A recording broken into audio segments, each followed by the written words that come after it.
Grade 7, Chapter 6, Tinkercad for Arduino, Lesson 6. In this last lesson on page 88, you will explore how to add a resistor in order to protect the LED from being burnt, and to control an LED to produce a fading effect.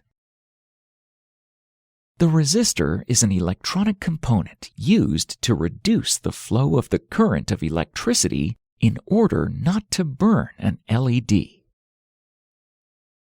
I will start this lesson by creating the circuit as shown on page 88. Examine how I will be placing the resistor on the breadboard. One side of the resistor is connected to the same column of the anode of the LED, and the second side of the resistor will be placed in any column on the breadboard as shown on the screen. The only modification I make to the circuit is that instead of connecting the pin 7 directly to the anode column, I will be connecting it to the other side of the resistor, as shown on your screen. The script will remain the same. Now, it is safe to run your simulation without burning out the LED.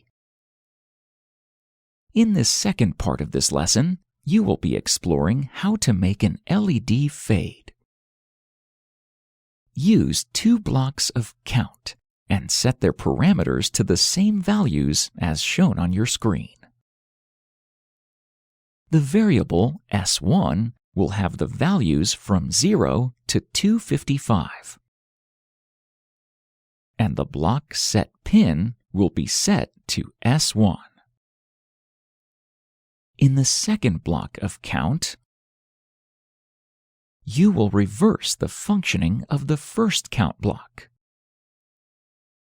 The variable S1 will take the value 255 to reach the value 0.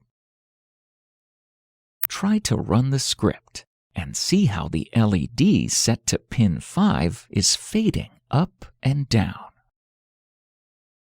Now it's your turn to build the script on Tinkercad to explore the fading effect. At the end of this lesson, I will show you a real Arduino project in action, similar to the one you did in Tinkercad. Thank you for watching this tutorial, and do not forget to follow us on our social media in order to stay connected.